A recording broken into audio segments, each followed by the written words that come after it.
money is great, and like you can get a better whatever plane or better car or better travel or hotel, but there is all these questions, these very life basic questions that are the real source of happiness for people that are still not solved. Basically, they're not.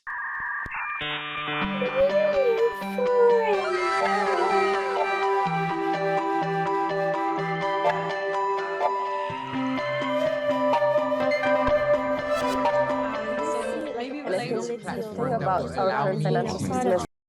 Hi everyone, welcome to yet another episode of NEWFORUM. We're always excited to bring you inspiring creators, visionaries, and investors to spark conversations on the new perspectives on the topics of crypto, the metaverse, NFTs, social 3.0, and DAOs. NEWFORUM provides a safe space for thinkers to communicate, inform, and share ideas in order to ensure the conscious and ethical growth of the new web, embedding the values of care, freedom, and creativity. And in today's episode, we have another super awesome guest. We have Kevin with us, and he's a free-spirited guy who enjoys nature, music, and traveling. Kevin is driven and passionate about building and developing businesses, investing, crypto, and ultimately helping people to achieve their financial freedom. Thank you for joining us, Kevin. Thank you so much for having me. Super excited. Why don't we start off by you telling us about yourself and your journey into the crypto world? Yeah, sure. So my name is Kevin. I'm Swiss. I'm actually 30 years old now. Started working when I was 23 after a couple of experiences in Asia. Actually, I worked in Hong Kong, Singapore after my bachelor degree, and then I went to do a master in Madrid. And then I moved directly to London to build the first business, which was nothing to do with crypto. It was in data analytics, which we've done for a couple of years, 3 years. And then we exited the business after 3 years. Mainly because I had really bad health issues, actually. So I couldn't keep running it. So we decided to cash out, and then we had this money basically. And I was basically looking for a place where to invest this cash that we had received. That was not enough to retire forever, but that was pretty good for 26 years old guys, basically. And so basically the key was, so I had been investing for 3 years before that. So as soon as I started to basically work and build businesses, I started to invest, because basically we had to set up a pension fund for our employees and for ourselves, because we were employees of our own company. And I just looked basically for what is the best pension fund out there and what does it even mean. And this led me to read 2 or 3 books about investing, nothing to do with crypto, but like basically the principle of investing and how to build wealth. And I fairly quickly understood that it was much easier than what people think it is to build wealth. It just takes a lot of time, and you just need to have a plan like everything else in life. Health, building businesses, building career, etc. You just need to basically understand the process, how it works, and then you just need to apply it and trust the process. And in one of these investing book, basically, there was a lot of examples, and there was one example about this guy called Sir John Templeton, who in the 1930s, during the Great Depression, borrowed, I don't remember if it was 10K or 100K, and bought basically, I think, the 100 penny stocks. So basically the stocks that were worth less than $1. And then I think 3 or 4 of these stocks went to zero, and all the rest basically did massive return. And then he became multimillionaire and then billionaire, and then he built his own charity and all that stuff. So I remember that. And I was just thinking, okay, it was 2018 and I had to invest this money. And I was just thinking, okay, stock market is up since 10 years, real estate same, commodities same. I need to look for a depressed market like the Great Depression of the basically 1930s. And I was just thinking, oh, I wish we were in 2008 or 2009. We could just invest all this money in the stock market, but we were not, obviously. And then I just remember that, oh, there was this crypto bubble last year, so 2017, and no one is talking about this anymore, basically. And I had kind of followed a bit, but because we were building the business, like I was not really into it. Yeah, I just decided to dive deeper into cryptos because it was a depressed market. And then the awesome thing in crypto is you can, I mean, still now, but even more at the time, you could reach out to anyone who was basically a very advanced person or kind of famous person in the field, and they would basically answer directly and see you basically. So one of these guys basically I contacted him and he said, come to Madrid. I was in Switzerland basically. And he just said, come to Madrid. And so I went for what was initially supposed to be a 15 minutes coffee. And it ended up like into a 2 hours conversation or more monologue on his side. I was just listening for 2 hours. And he told me mostly about Bitcoin, of course. And he told me what to read: The Bitcoin Standard by Saifedean Ammous, and then The Internet of Money by Andreas Antonopoulos. And so I read The Bitcoin Standard, and I directly, I've always been all my life someone who's very critical about all systems and everything. I don't trust anything which is why I built businesses and all that stuff.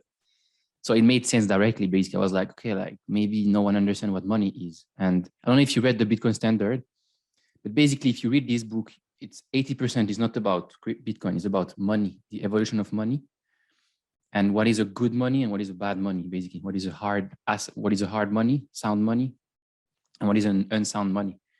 And so he explained the evolution from, feathers, barter, feathers, stones, then precious metals, all that stuff, and why basically each of these money failed, and why it was replaced by the next one. And then at some point you had silver, and then you had gold, and then you had fiat currencies and all that stuff.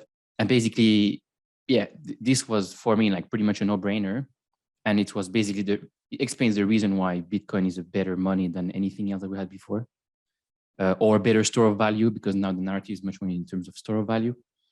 And I fell down the Bitcoin rabbit hole very quickly. And you basically question.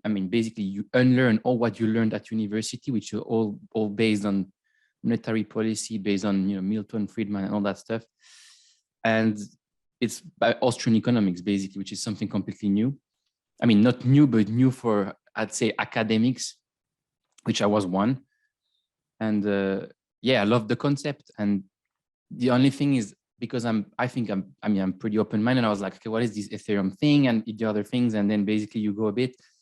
I was like, okay, that's interesting. Looks like something like a platform, like an iOS or Android for decentralized application. Although at the time there was almost nothing on it, except the ICOs and I think a bunch of DeFi protocols were starting, but like no one knew them. And so basically I decided to invest all of my money in there because it was depressed and because it made so much sense. But it was still not as obvious as now, but it was already, if you spend the time, a couple of 100 hours maybe, you would just develop develop the conviction. And 2018, 19, 20, I just invested all my money there. And that's pretty much it basically. And then meanwhile, I was basically doing some other business stuff in Switzerland related to data, but I was spending probably 99% of my time in crypto. So I was basically I was the kind of CEO, business dev guy. So I was just going for a few meetings, but then I was always like running to the coffee place to basically read more and learn more about crypto. Because I don't know, every few years for me I would discover a field that would just like suck in all my attention. I would just become a mega geek basically, which I'm not. I'm super social, but like there's sometimes these things that just like take all your attention, and this one of them. And just spent 3-6 months just doing only that all week long or weekend long. I would just go to the coffee place and read more. And what happened afterwards, there was 2020. So there was the COVID stock market crash and crypto crash, what they call the Black Thursday, where I lost basically 80% of all my money, which went to zero because I was doing some leverage stuff. I thought I was really smart, so I was doing a very low leverage. But even that got completely killed during that day because everything crashed. I still had another 20-30% of money in stocks and gold, which I basically sold in the crash when everything was down 30% to rebuy crypto because it was such a no-brainer for me. And and what happened afterwards basically is still continue to build these data analytics businesses, but I decided to do some more, get more involved in the space. So because just being an investor is fun, but it's kind of boring, especially when if you build businesses in the normal world, which is not the non-crypto world, and then you see all this crypto stuff happening, you kind of feel like you have to participate because it's so much more exciting and so much more fun with all these memes and all that stuff. And people are so much more like basically answering and working all the time and doing, like it's so much more exciting. And so decided to team up with a bunch of other guys who did really well too in crypto. We were basically a bunch of guys who were really early in Celsius network, which is basically an asset manager that enables you to earn yield on your crypto, so interest on your crypto. So basically, the reason I discovered this Celsius network, which is basically today, I think they manage 30 billion in crypto, and basically they enable you to earn 5 to 20% easy yield per year on your crypto paid weekly. And I discovered that in 2019, something like that, because I was just using the traditional, all the stuff I learned in an investing book in the normal world. I just applied it to crypto. So basically, it's just basically you invest money every month. You take 10, 20% of your salary, you just invest every month. For the rest of your life, you never sell. And you compound basically in normal word is interest or dividend, you reinvest. So it compounds until you reach this nest egg that's big enough to cover all your costs with the passive income that it generates. But then you can do the same in crypto, and it's just basically compounding on steroids. So basically everything is faster. The capital gains are much faster. I think Bitcoin is 100 or 150% annualized since the beginning, which is 15 times more than the S&P 500. So basically you're compounding your capital gains 15 times faster.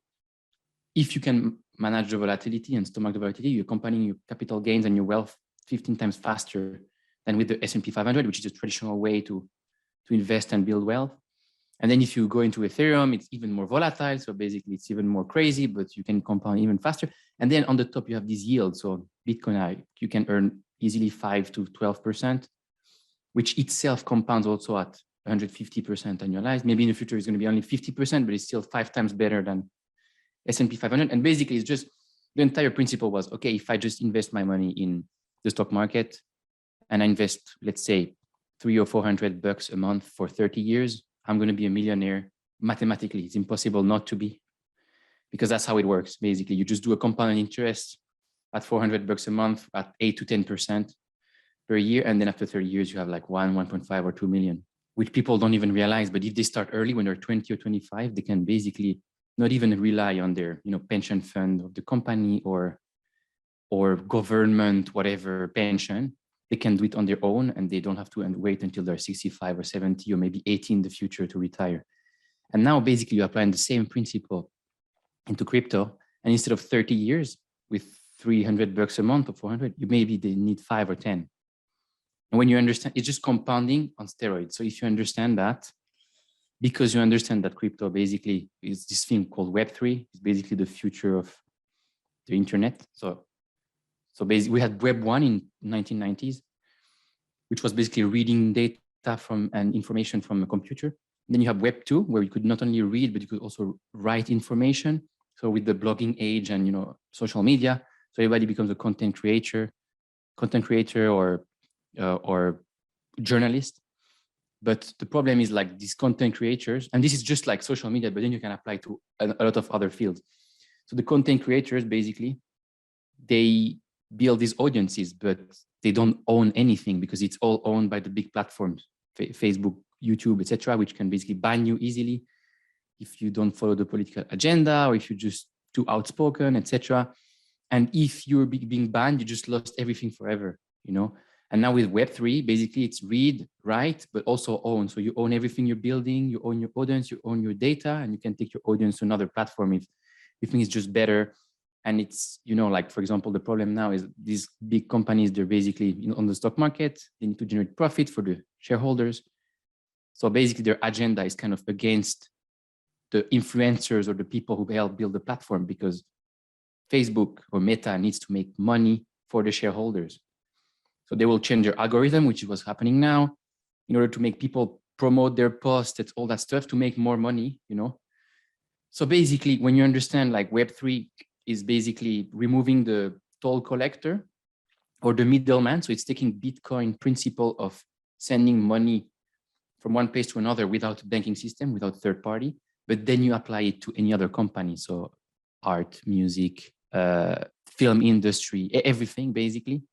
And all this money that's taken by the toll collector is redistributed to the builders and audience and all that stuff. So this is this Web3 things, and it's so much better than what we have now that it's going to take a lot of time, but I think it's pretty much a no-brainer if you're really in the field that this is the future of almost everything. And then you basically look at the market cap of all crypto, which is 2 trillion today, which is less than just the market cap of Apple, So it's so small still. And so if you understand that, and you understand that all this stuff is, you understand investing, you understand compounding, and you understand that all this stuff is compounding on steroid in crypto, and it's still early because it's still, I think, less than 1% of all the monetary value out there in terms of stocks and all that stuff. You understand we're early, and basically you invest there and you have much better return on your capital, and you have much better yield that you can reinvest, and you can retire in 3, 5, 7, 10 years instead of 30. So that's kind of the thing in a nutshell. And so I met these guys because we did well, and then we just said, okay, we understood all this stuff, we did well for ourselves, but how do you make sense of all this stuff? Like if you do well, like it's cool, but like let's do something useful for people. Otherwise, what's the point? So we built this kind of community called Yield Labs. We started as a community where we just did a Telegram group at the beginning and just said, okay, we're just going to teach everyone for free what we're doing with our money, so we're going to teach people how to navigate crypto markets in a risk-adjusted way, so they don't get absolutely killed after 2 or 3 or 4 weeks, which is what happens usually. They come when everything goes up, and then everything crashes 80%, and then everybody leaves. People who don't understand what they're doing, they're leaving and they're never coming back because they think it's a scam and because they're buying shit coins and all that stuff. So we just said, we're going to show people what we're doing, the platform we're using, what we're doing with our money. We're just going to tell everyone for free. And then we're going to do a weekly AMA. And this AMA turned into a podcast. And basically the goal was to just get the founders or builders of the protocols or companies we like the most, or wallets or metaverse or whatever, and get them on the podcast and ask them all the questions so we can both learn.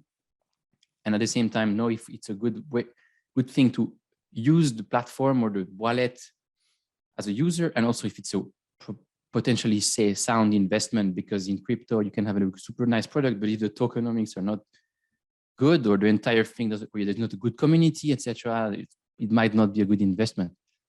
So yeah, we turned this into a podcast, which basically I lead, and we got a bunch of like pretty big guys: Do-Kun, the founder of Terra, Alex Mashinsky, the CEO of Celsius, the co-founder Real Vision, etc. And this enabled us. This was kind of a media company, community media company. We were doing a lot of content on YouTube, Twitter, etc., always for free.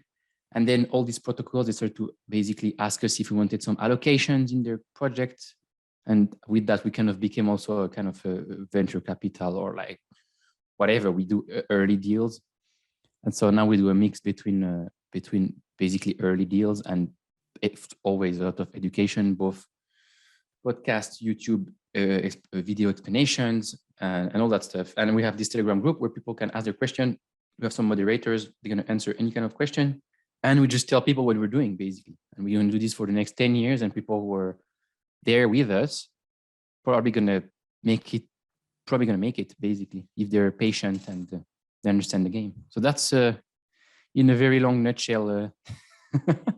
Honestly, it's so impressive to see everything that you've done already, and hear all this. And for me, it just raises the question, like you're saying, there's so much potential in Web3 and crypto. Like, do I skip the step then of being like the usual entrepreneur of like building a business for 5-7 years, even longer, and go straight to investing, if I get the cash flow from somewhere else? So there are so many questions already in my head, which is like pointing towards Web3 and being like kind of like a solution. And also, like you said, we are early, so I think that's really interesting for the audience. Maybe you have a thought on that. Yeah, so I mean, for me, most of my thoughts before were coming from, I have a few sources that basically, I mean, the only thing I'm really good at is to identify who knows what they're doing and who doesn't, basically, and who I should pay to give me information, basically, and who I should network with and all that stuff. But now with the podcast, and we have all these builders on, basically the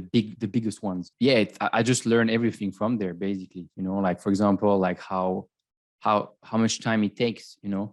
Like because these guys, the guy who are building crypto. I mean, there's a bunch of young guys, but there's also a lot of guys who built the internet infrastructure and the social media infrastructure and the voice over IP infrastructure. So basically, the technology we're using now. Or when you call WhatsApp, all that stuff, and these guys, they know exactly when you're in the field, like how exciting it is and how you think everything's going to change in 2 seconds because it's so much better. But then how much barrier to entry and how much adoption takes time.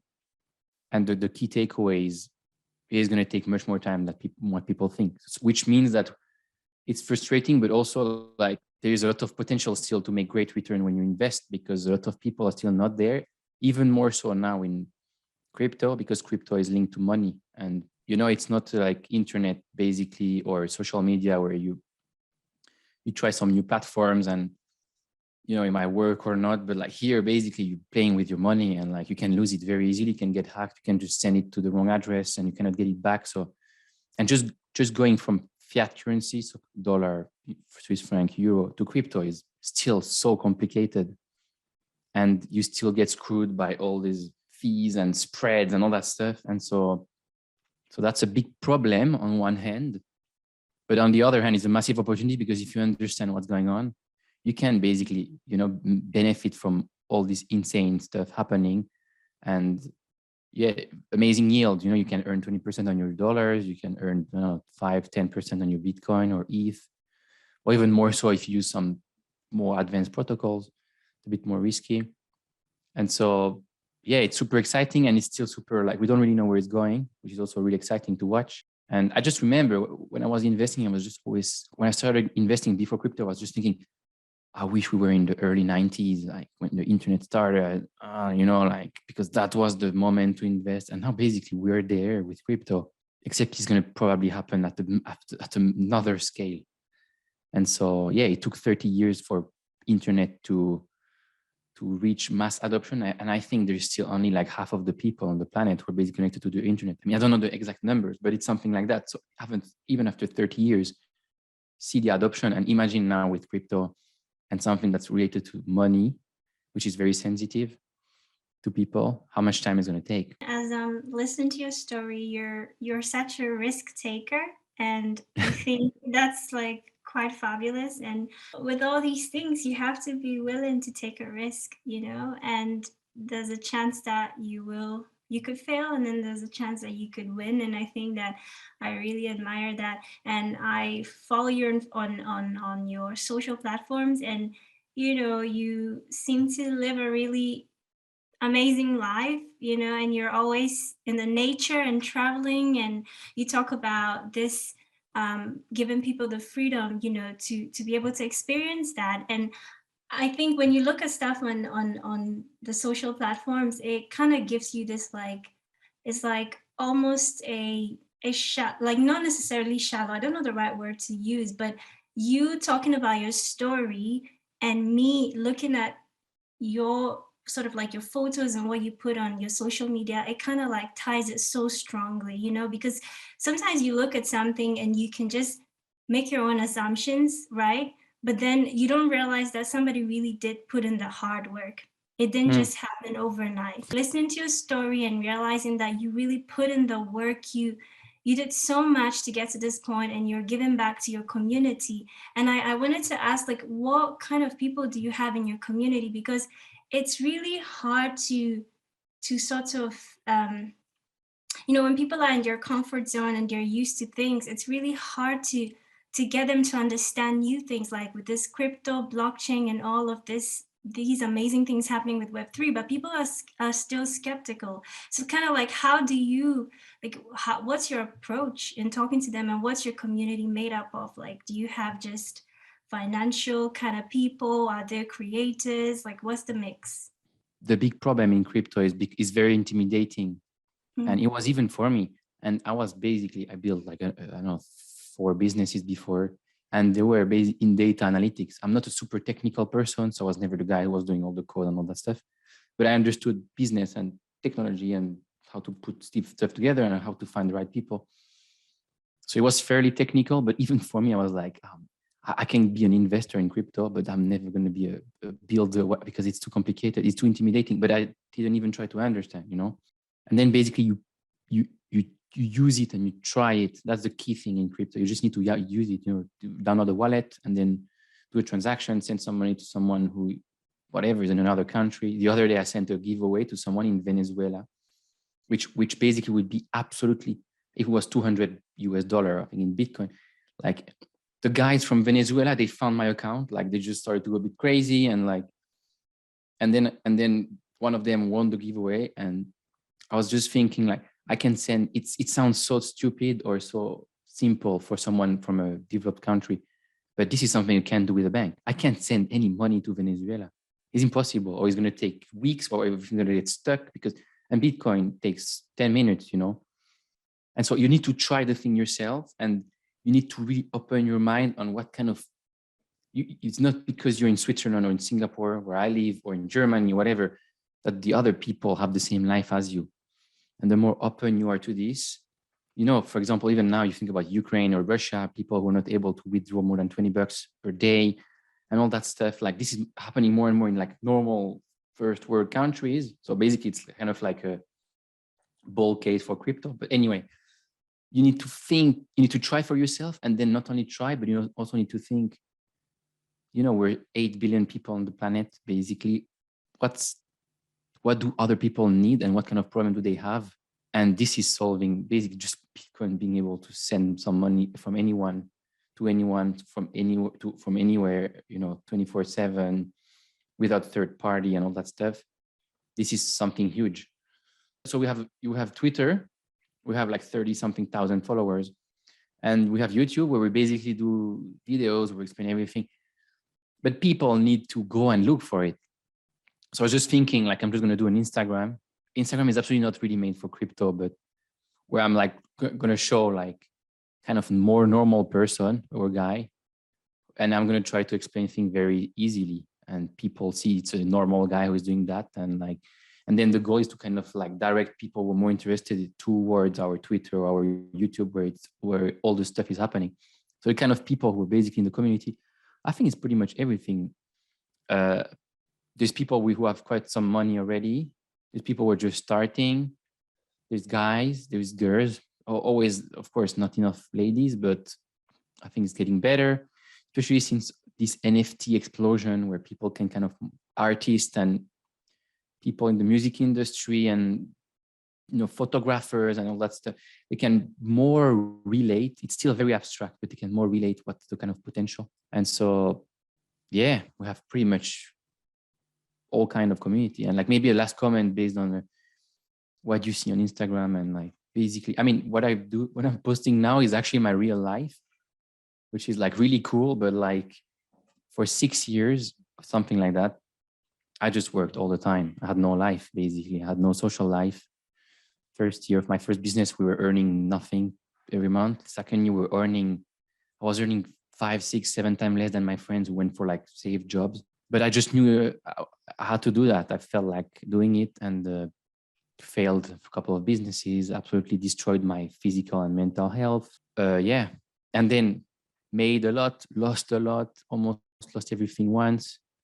But I think what we're trying to do basically is help people not do that, you know? I mean, people have their gambling side, so they just want to buy shitcoin and become rich overnight, but they're going to lose their money. And then we're going to tell them. They're not going to listen to us, but then they're going to lose their money. And they're these guys actually, they know what they're talking about. I'm going to follow them. And again, if you, as I said in the beginning, if you apply the traditional principle of investing, which is basically just take 10 to 20% of your salary every month, invest forever in something that's basically generating decent returns, and you just compound your money, it's going to work. And crypto is an amazing way to do that. And you can get there much faster. And what I always said, I don't have many followers, all that stuff, because I kind of missed, you know, all those Instagram wave, all that stuff, because I was building businesses. I was not trying to show a life I was not living, which is what a lot of people are doing or were doing there. I was like, my sister, she was like, hey, you should do more social. I was like, I don't give a shit about that. I'm building actual businesses here. And the day I'm kind of done, I'm going to have the credibility to talk to people, you know. I couldn't feel good with myself if I didn't have the credibility, and I didn't make it and talk about stuff that you know. And I mean, it's fair to document your life while you're doing something, but I would never see myself giving like life lessons or investing lessons, and I still don't do it, you know. But like when I haven't made it, whereas like at some point you reach this stage where you're like, okay, now I can really like help people out, and I have credibility because it worked out. There's a lot of different ways to get there, but like it worked out, and I can. A lot of people, they're just trying to sell, you know, even in crypto, that's really terrible. On all these YouTubers, like they're making money because of their YouTube or their social accounts, not because of their crypto investing, because they have a lot of followers and they're just like, oh, this is the next 100x shitcoin or whatever. And now I can basically talk about the boring way to make it without even needing to sell anything to people, you know? And so I'm really conscious that that's not the best way to build your socials or whatever. People, they want to hear the bullshit, basically, like the thing that doesn't work, because they want the quick thing. But I don't care, because I don't need anything from people, you know, or I don't need their money. So I'd rather like help a bunch of people who develop the longer term mindset, who are really going to make it, rather than being responsible for like pumping shit to people just because I want to have more followers. It's really beautiful what you said about like having the credibility and, you know, before you project this life that, you know, doesn't exist. And I think that's something that happens a lot with some of these Web2 platforms, where there's this projection of a life that, you know, it's out there, but it's not real, and it definitely messes up with a lot of people. And so it's really good that you've reached that stage where you're able to give back, and the life that you're projecting is really the life that you've earned. And I think that it's going to be more aspiring versus just, you know, just feeling bad that because sometimes people go on Instagram and, you know, they look at pictures and you're like, why can't I do this, or why don't I have this life? But it's great that you put in the work, and yeah, you earned it, and that's amazing. I with the time I met a lot of influencers. I have a lot of friends who are, and whose friends are like with massive accounts, and a lot of them, they don't make money, you know. And they even say themselves, like, it's very difficult to monetize. You need to be very smart about how you monetize that. So, and a lot of them, they're basically acting. They're a completely different person than what they're in real life. So they could be like this super funny or super cool person online, but then you meet them and they're very introvert and very weird. And I don't understand that. Like, I think your social should be like an extension of you, you know? I think when you go to work, you should be the same person as when you're at home or when you have a relationship with someone. You're just one person. So like, it's so super weird word where, yeah, I mean, I think people, they say, yeah, I know that this is not the truth, but the thing is, it still makes them sad to see all this stuff. And yeah, I think it's, again, you want to get to there, like, it's possible. You just need to destroy yourself for a few years. And like, I don't know if you know Naval Ravikant, basically this kind of Silicon Valley monk. You need to absolutely listen to his podcast. It's called How to Get Rich Without Being Lucky. But actually it's more how to build wealth. And he talks about happiness and all that stuff. And it's amazing. Like, basically it will change the way of looking at everything. And I don't remember what I was saying that, but you should watch this. You should watch this. He talks a lot about happiness and all that stuff. And then you have the next questions, which are, okay, once you made it or reach your number, whatever, then you have like, basically you realize that money is great, and like you can get a better whatever plane or better car or better travel or hotel, but there is all these questions, these very life basic questions that are the real source of happiness for people, that are still not solved. Basically, they're not, you know, like all the self-awareness and all the work on yourself and being happy when you have one of the things that someone said, I don't know, is if you can be happy with a coffee, you're not going to be happy with a jet or something like that, you know. So basically it doesn't change that much at the end of the day, except that you can spend maybe more time on, you know, stuff that matters to you without having to look at if you're making money or not. So probably you have less stress for that, but you have more stress because you need to manage this money for it to never crash or not lose it. Because then when you have kind of money, you need to understand that cash is basically shit and it's going down with inflation. So where do I invest that money and all that stuff? So it's a lot of other things, but the key like things about life are not solved with that, you know. And also all your friends, all the people you meet, they can't like just take a plane tomorrow and go somewhere or like go on holidays, you know. They have a job and all that stuff. So you can basically end up being kind of lonely and being like, what's even the point? So it's a bit weird, and it's not like complaints, but like there's a lot of other things that people don't see basically. And same when you start a business, basically people, I mean, maybe a bit less now, but the last couple of years, since 2015, 14, everybody wanted to be an entrepreneur because it was cool to have a company, because there was Facebook, Instagram, a few massive example, basically, that within 2 years were sold for 1 billion. So in the universities, like if you were not an entrepreneur, basically you're not cool or all that stuff. It's actually not cool to be an entrepreneur. Like you have no life, like you 24/7 weekend, you just think about that all the time. You're with your friends or your girlfriend, your boyfriend, and you're just not there. Like you don't even hear them because you're always when you have a business, you're just solving problems all the time. You're just extincting fires, just fires everywhere. I need to decide which one is the biggest fire that's going to burn my house that I need to basically extinct now or extinguish. Otherwise we're all dying. It's just this all the time, and it's so tiring. And people don't realize the mental side of like building a business, because there's always problems with clients or then they don't pay on time, but you have to pay your people, and then you have people who are unhappy or who are leaving. So basically it's much less cool than what people think, and probably most people are not made for that, and so there is a lot of, maybe the key takeaway, like there is a lot of preconceived ideas about what things are, how they look, oh, this is a successful entrepreneur, like I don't know, look at Mark Zuckerberg, like he's worth 80 billion, or I don't know how much. Do you want to be him? Like, do you see like all the responsibilities that come with that, and all the non-life that you have, and all the happiness is going to take from you, because you can't have your key needs met because you need to do that stuff. They always say when you build a business, you need to choose between two out of 3 things: health, physical health, mental health, and relationship, or work, hard relationships and health, but you can only choose basically 2. So like either you're going to be fucked up mentally or physically, either you're going to have no relationship, either you're not going to make it in terms of work. Like you need to choose. You can't have everything. And so, yeah, one of the key things that Naval says is basically you need to get really unhappy to sort out all this money stuff, so then you can work on all the rest, which is actually the most important stuff in life.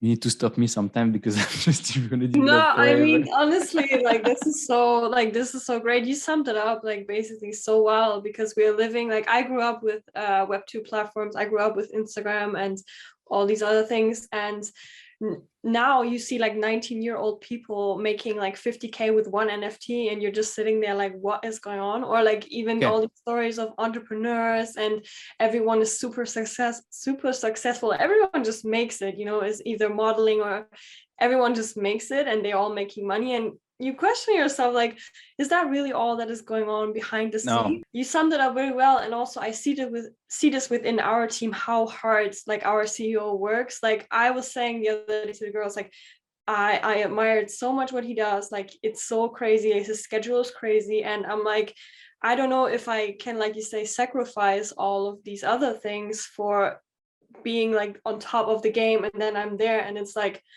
was it worth it? Am I like alone? Am I like, was it in the end worth it? If it's worth it, then great, and I like I said, I have huge admiration for these people who are building all these things, but again, it's not all what it seems like, it's not all just like looking at. Yeah, so basically just related to that, and then related to the NFT example, it's a really important one, or people making money overnight when you're 12 years old, whatever. Related to the CEO and kind of employee, I mean, there's a lot of employees really working hard. Basically, like it's kind of a choice between, do you want, when you're done with your work at 5 or 6 or 7 p.m. to be able to go home, watch a film, spend time with your friends, and not care until the day after, or go on your weekend, or go to your holidays and enjoy there? Or do you basically want to, whatever, take holidays or go on a weekend, but never disconnect? So like mentally, you're always there. And that's the difference between like the kind of, entrepreneurs and the employees, which is a choice. I think is really fair for most people to not want to be entrepreneurs. And when I was basically building these businesses, I don't think I was happy, to be honest. Like it was all, I loved, I had the drive, but I was not happy. Like I'm too social to like, just like geek all the time and everything. But, and now like this is really important, this NFT, someone making 50K when they're 15 years old, or someone making, I don't know, like millions with Dogecoin, all that stuff. Okay, that's really important. Needs to be talked about. It's mostly bullshit. So it happens, but it doesn't happen randomly or very rarely. And if it happens randomly, people who are making it randomly, they're going to lose everything. Most likely, at least once or two times. Same as me. I lost everything. I lost 80% once, you know.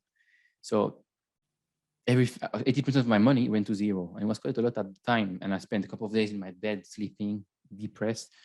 And so the truth is, so either you get really lucky, you buy Dogecoin when it's worth nothing, or you buy a meme coin, whatever, and then it goes up.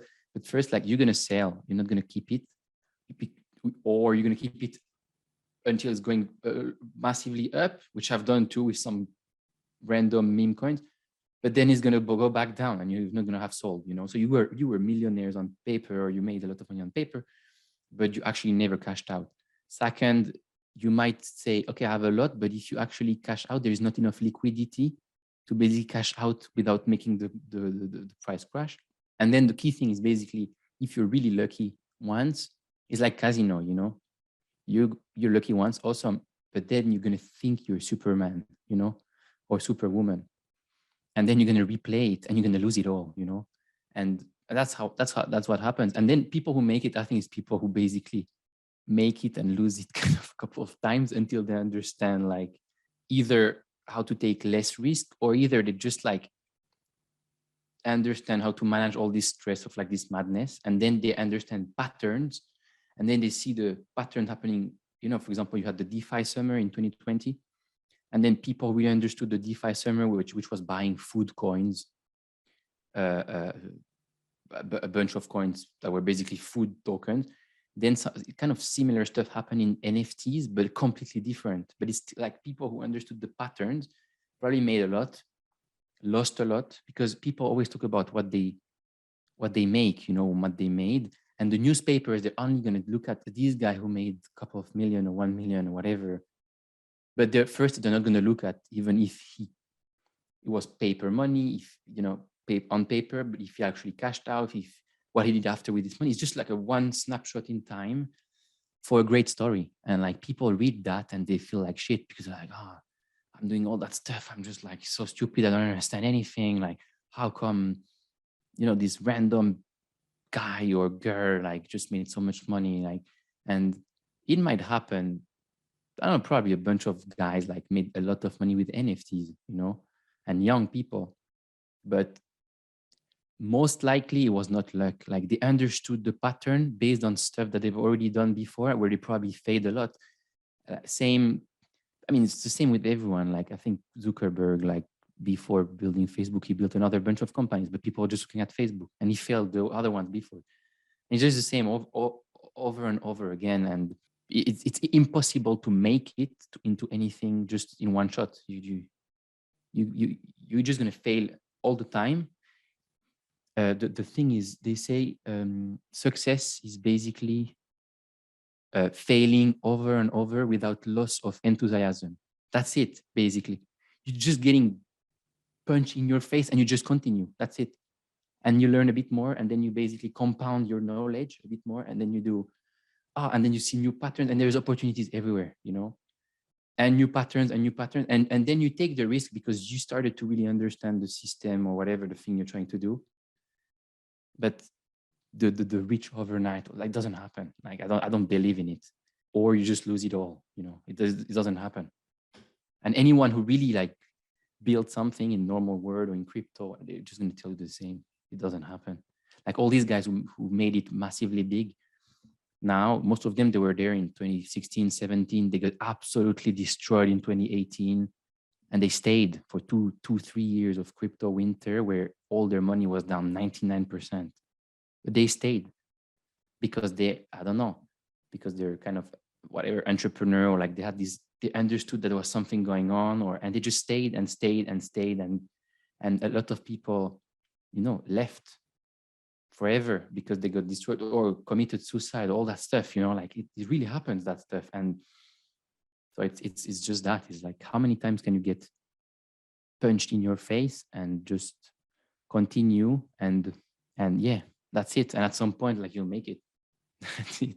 If you don't die on the way. As you know, Joy was sharing that, and then from your response, I'm just wondering, like, what's happening? Why are we falling back into this same sort of attention, this attention concept, even within, like, with NFTs, let's say, and within Web3 in some sense. Sometimes I get worried because yes, there are young people who are I'd say like artists or designers or whatnot, and then they see this piece of art selling for this crazy amount of money, and then they're wondering, like, how come my beautiful work is sitting here and I'm not, being able to monetize and blah blah.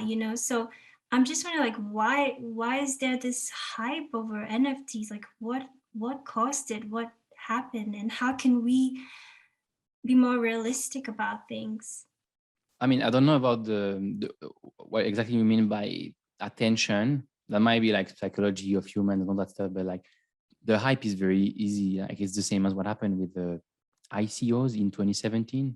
Basically, when you buy an NFT, you can access different communities that will give you certain benefits. And that's the social definition of NFTs. And that's the reason why it's basically building communities on steroids. So it's going to be massive for bands, brands, businesses, etc., because you can turn your audience or fans or customers into brand evangelists because they can participate to your success by owning the NFT. Before, you're a customer of Louis Vuitton or you're a Coldplay fan, before NFTs, you love the music, you're just going to share it with your friend, etc. Now you can own an NFT that's going to give you a lot of different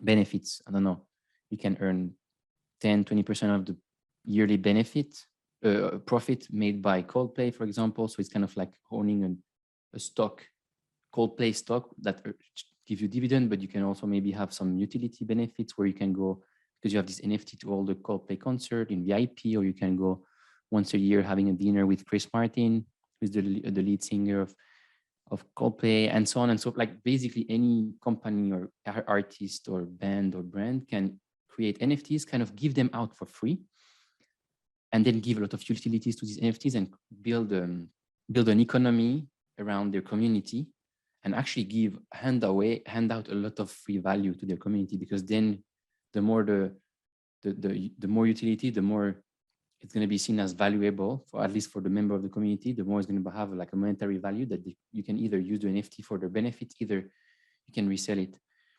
And when you have that, you're basically participating into the success of your favorite band or brand.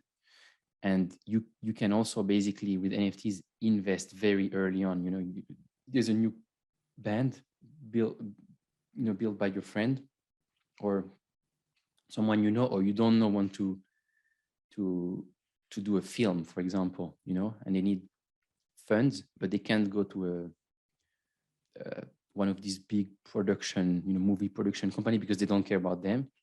You can actually put people together who have a shared interest to fund something, and then they're going to own a piece of that. So basically, it's kind of private equity for everyone. Everyone will have future. Basically, with NFTs, the future is not having likes or followers on Instagram. It's having your own token and being able to generate money and benefits for people who buy your own token, and then you have your token has some value. So that's the future. Basically, that's why NFTs is going to be so massive. But like most people, back to your question, they don't care about that. They just want to, it's a money grab. They just want to make money quick. So either you're an artist or not an artist, and you're just saying, I can just sell some NFTs to people and they're going to buy them. But the reason why people will buy them, on the other hand, is not 99% of the people. 1% of the people will buy it because they like the art, or they like and by the way, the art is just the physical aspect of the NFT, but the real NFT value is the community around it, and with like-minded people, and the benefits that the NFT gives when you have access to the community. So again, it's an access key to a community. 1% of the people understand that, maybe even less. So it's a very long-term thinking, and people, artists or businesses who basically release NFTs need to understand that, and they're going to build these massive communities of people who are going to basically evangelize them much more than if they're just customers or fans, because they're part of the thing. The other 99%, they're saying, oh, I can buy this thing for nothing and I can resell it more, like for more. They're trying to flip NFTs basically. Like you can flip altcoins or you can flip whatever, trading cards, or Pokemon cards or whatever. But except Pokemon cards, they have, levels of rarities. You can flip houses, but when you flip a house, you buy it, and most of the time you either wait some time until it's more valuable, or you refurbish it and all that stuff. Whereas with these NFTs, basically you just flip them, and then you hope, or you know that the people who build these NFTs, they just have the right contacts, the right influencers, the right communities to just spam the thing and say this is the next big thing, and then basically you resell it more expensive, and everybody wants to make money quick. So basically that's what's happening. There's, I think, now 200 new NFT projects released every day.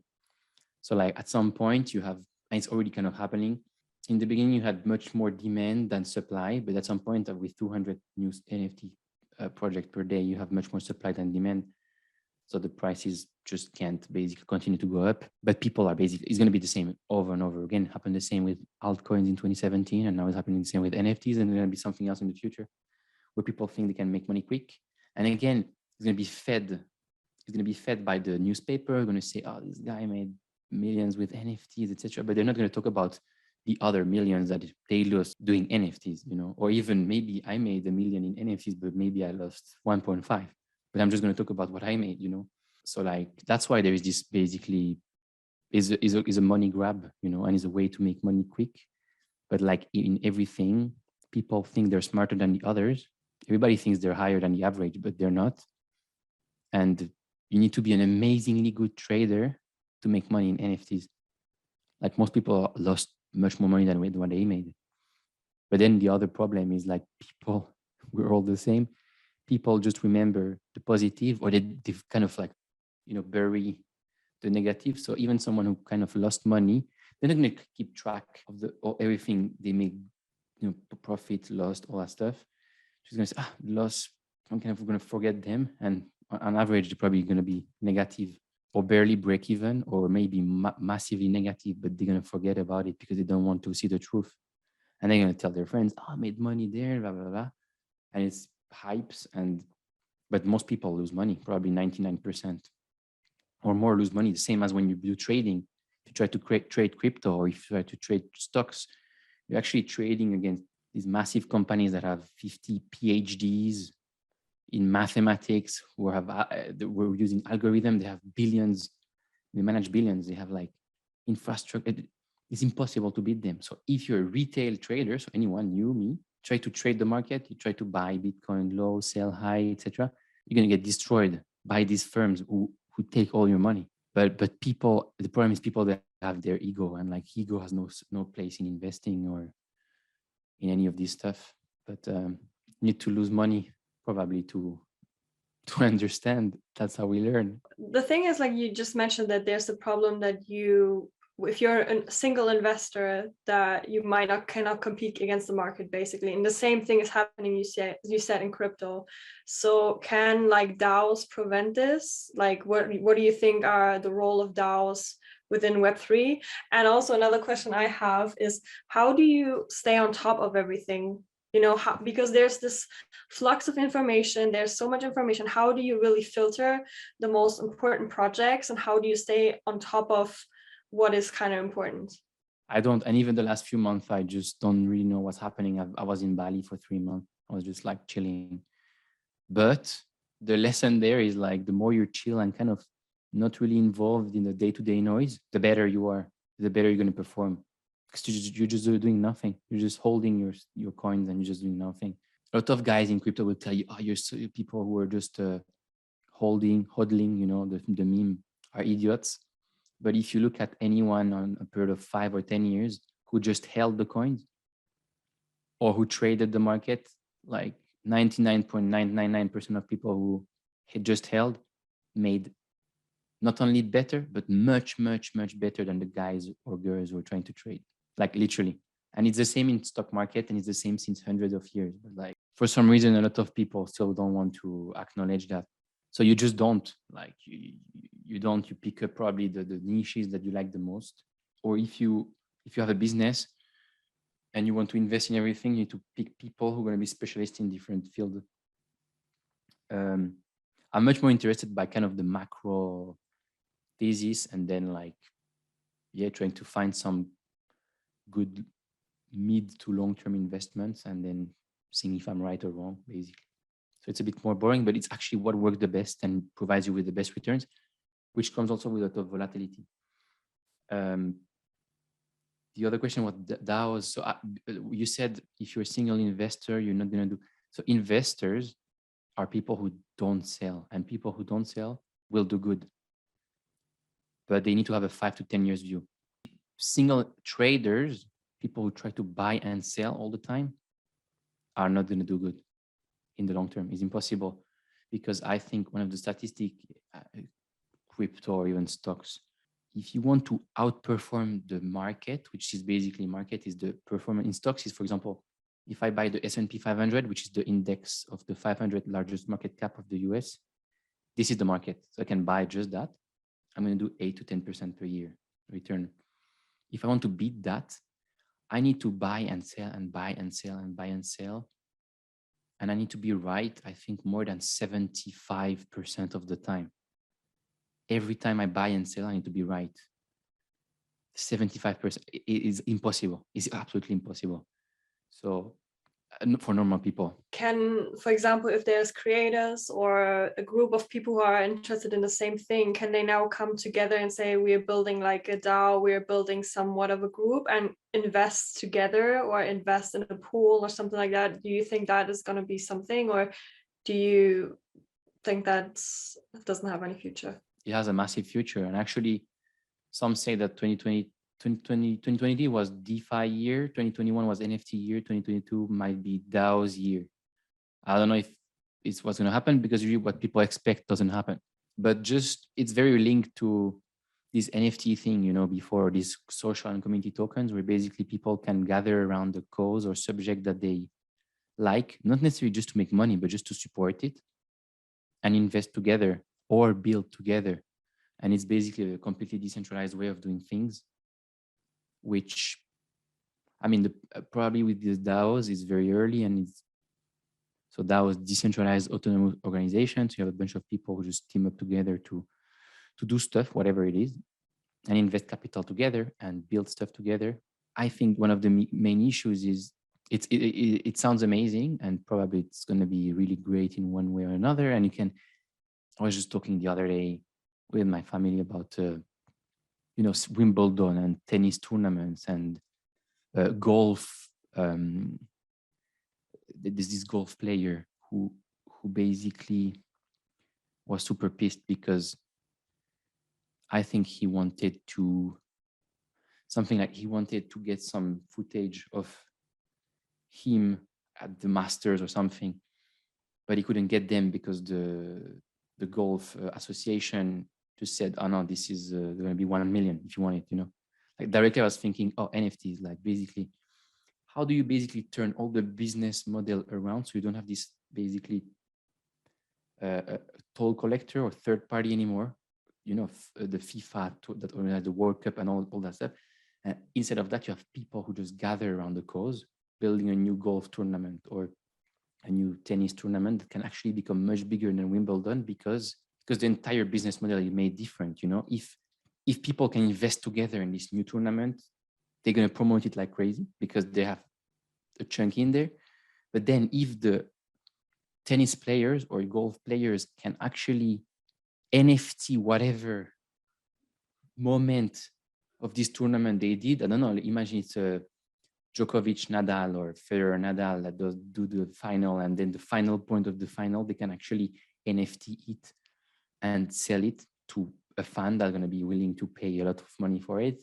And then they can split the money for that, you know, or even, you know, maybe you lose in the first round or second round, but you have some fans and you can do some NFTs and sell them to your fans because they like it. And you can actually probably make much more money than if you just went to the first. It's just the entire business model of the entire whatever is being built, a new tournament sport or a new film in the film industry or anything, basically, you have much more chance to things that didn't have, or people that didn't have any chance before to build something, because the entire infrastructure or film industry or music labels, they would not give you a chance because they don't know you. Now you can fund anything with basically NFTs and social and community tokens, or basically DAOs, people who gather together and do stuff together. And that's going to, I think, completely change business models. It's just very weird. Like, for example, the other day I was talking about this and I was saying maybe in the future, I have no idea, but maybe in the future people just gather and fund the new Wimbledon, and then they sell whatever NFTs for tickets, but players can also NFT their own. It's just completely new, different business model, but are much more attractive to everyone than currently a central organization that is basically trying to make a profit at the expense of players or audience or people who come there. And like, I think I'm not a DAO expert or NFT expert by any means, but I think you need to stay very open-minded to all the new business models and possibilities that are being enabled by this kind of stuff. And we're seeing everyday successes and failures, and it's just a completely different way of like seeing things, basically. So we've been talking a lot about NFTs, DeFi, and I mean, we didn't, I don't think we touched on DeFi, but in a sense we have kind of, and then we just touched on DAOs, and I'm wondering how all this impacts the future of freelancing. If you think about NFTs, or what we call social and community token, what is that? Is basically a brand or organization launching their own token. So they might have an equity, so they might have a company still, because anything on the planet works with a company behind it. Your favorite artist or whatever has a company behind it making profit. So now let's say, for example, Coldplay would have currently, an artist in general would release music, but you don't make music when you release it, because since the internet, all the music is for free or for very cheap on Spotify. I think the statistic is there's only 1,000 artists that earn more than 50K a year from their Spotify, basically. So that's nothing.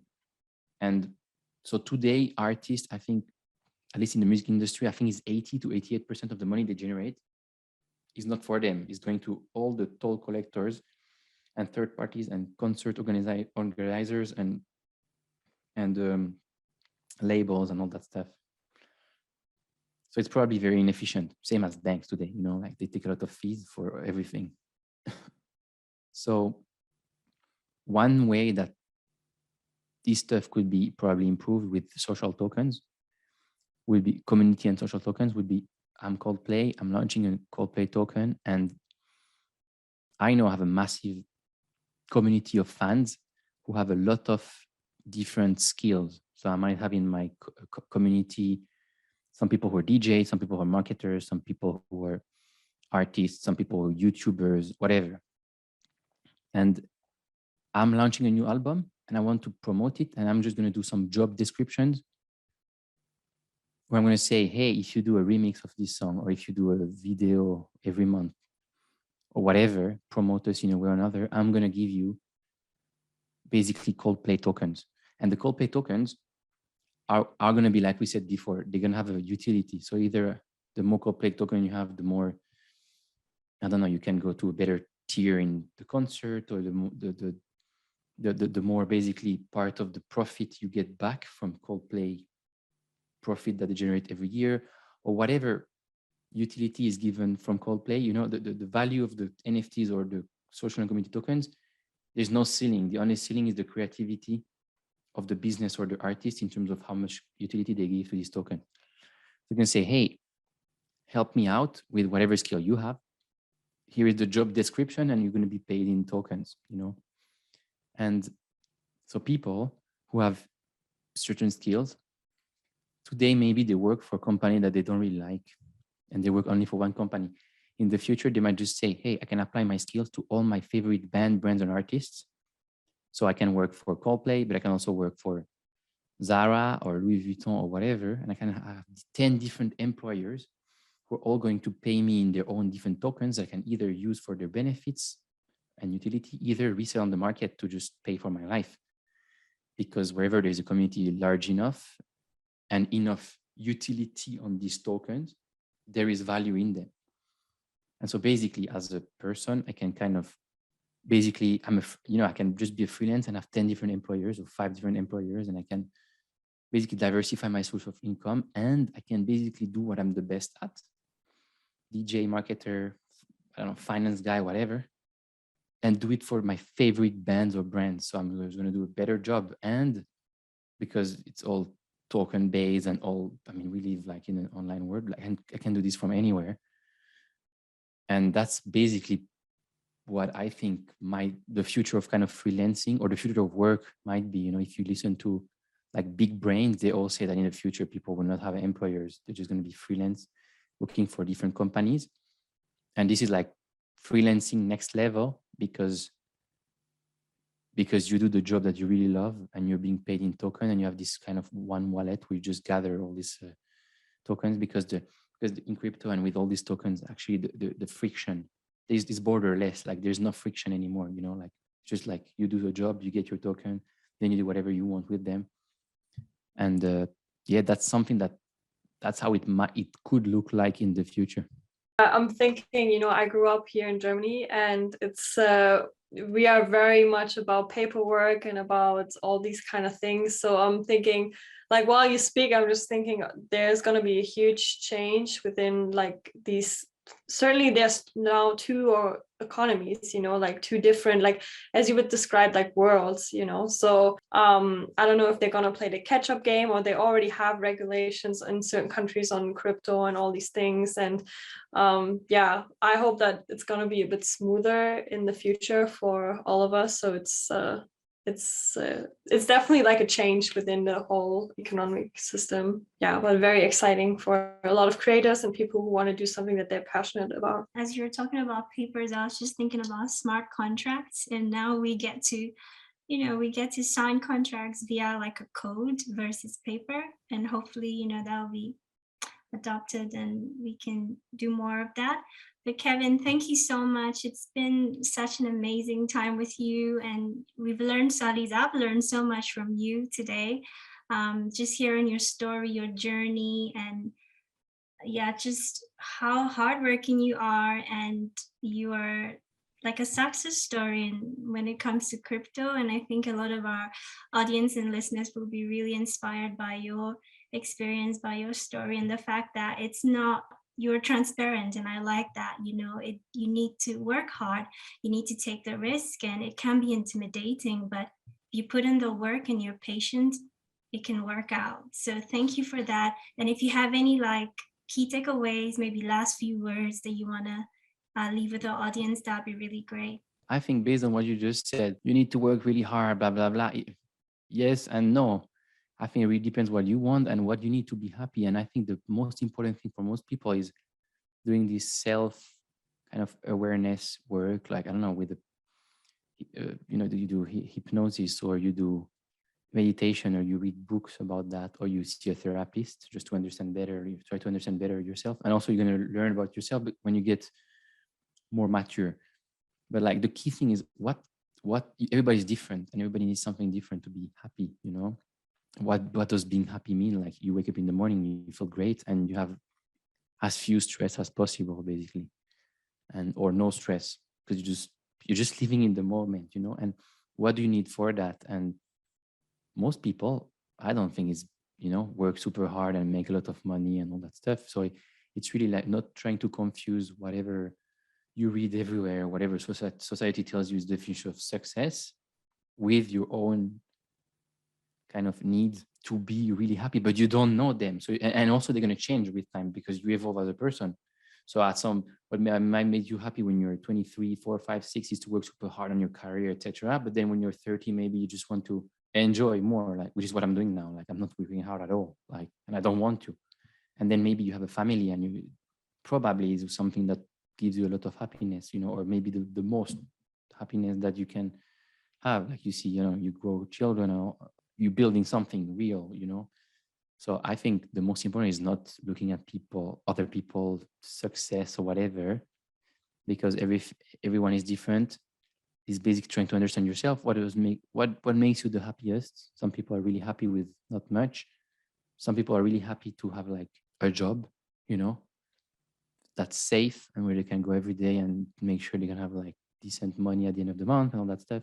Some people want to build businesses. Some people are really happy to make a lot of money, but there's much fewer people who would be really happy to make money than people who think they would be happy making a lot of money, because they would realize when they have the money that they're not happier. And yeah, it's just basically, I think the most important is really is doing this work on yourself and try to understand yourself as quickly as possible. It's going to take a lot of time.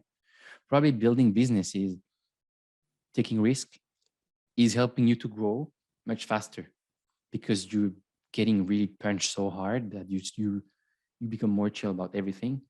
But yeah, I think there is no like, I don't think it's because you've built more businesses or you have more money or whatever, you have better car or watches, that you're actually more successful than someone else. Like now when I see someone, I talk to them and I just try to see if they feel their vibe, basically, like their energy.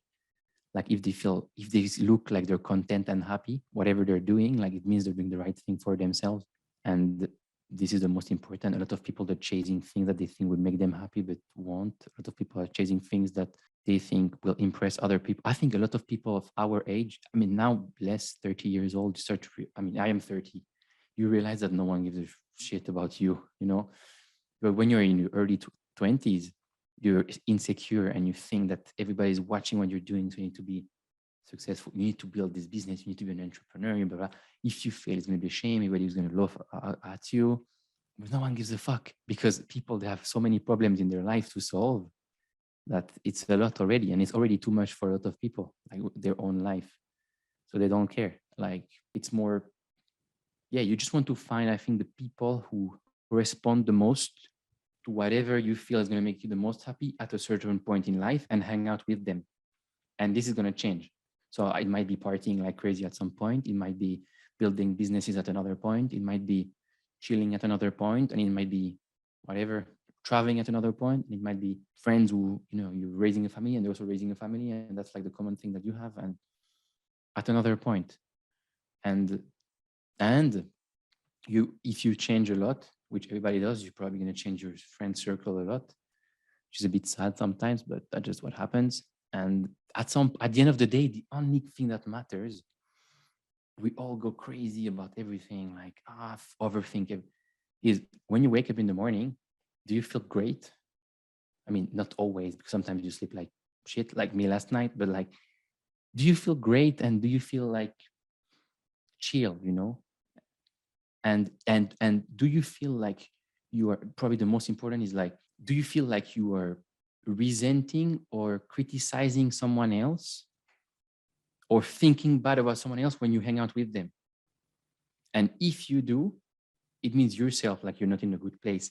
So like, as an example, right now, if I meet anyone who is doing anything, could be something very simple, whatever in life, something very big, I'm never going to feel better or worse than them. I'm just different, I just did my own path. They did their own, provided they're happy.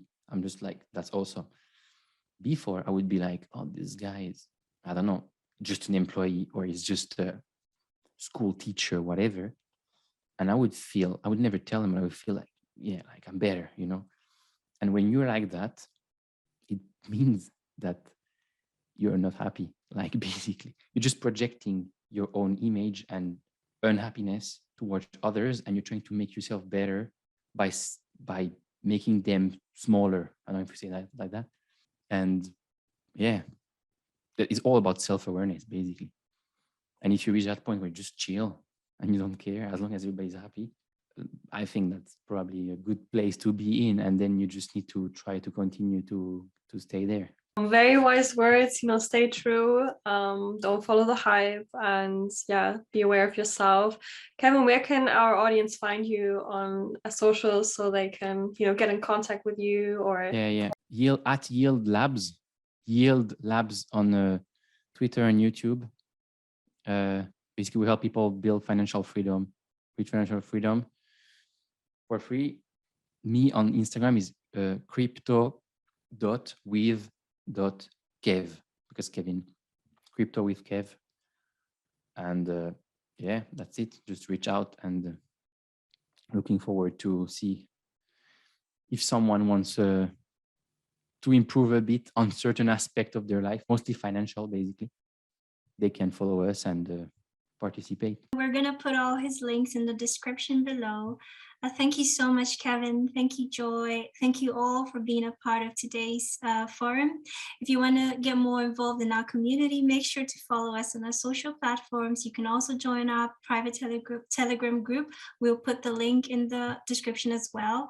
And you can connect with Joy and myself directly as well. We'll put all the links down there. Don't forget to like and subscribe to our channel. If you guys have any questions, don't forget to put them in the comments. See you in the next episode. Thank you. Thank you very much. Thank you, Kevin. Thank you, Salimi.